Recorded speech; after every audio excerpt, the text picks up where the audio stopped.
Grace and peace to you. Yesterday, during our Burning Questions Sunday school class, we were talking about original sin, and I wanted to echo some of the things we talked about this morning for y'all.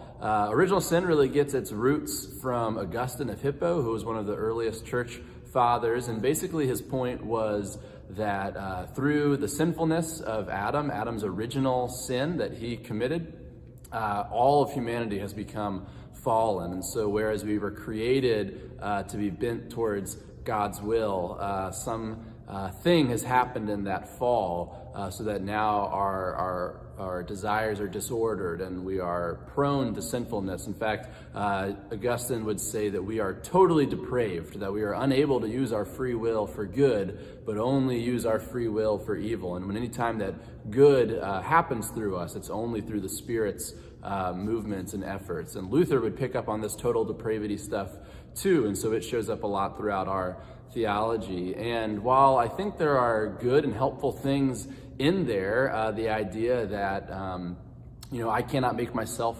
self-righteous, right? I can't do God's will all on my own. I actually need God. I think that's helpful, right? If I'm able to do right or wrong all on my own, then I don't need God to love, which doesn't make sense because God is love. So how can I love without God, right? And so these ideas that we do need God in order to be able to live well. We cannot make ourselves righteous. That's buried in this original sin idea, and I think that's helpful.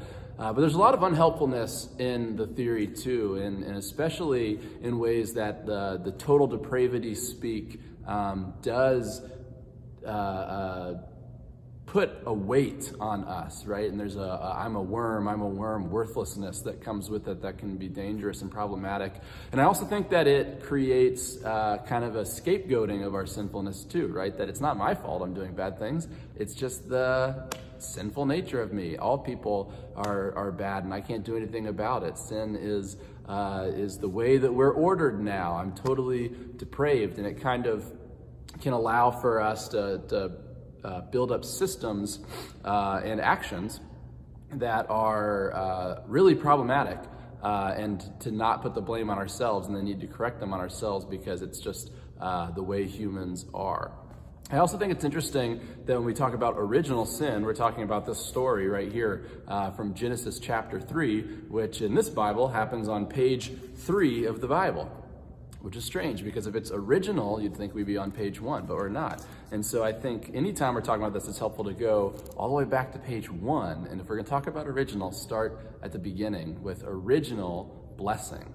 That God originally, page 1, in the beginning, creates the world and creates it out of love and creates it as good. God says the world is good. The light and the darkness are good. The plants and the animals and the water and the land are good, and the people are very good.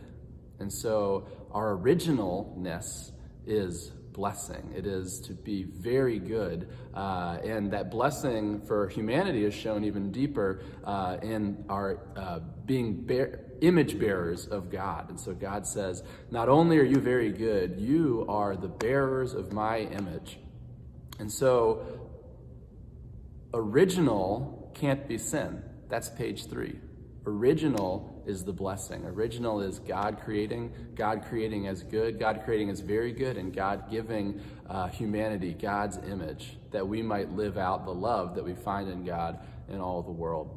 So that's just a little bit this morning. Hopefully it helps you on your week. Remember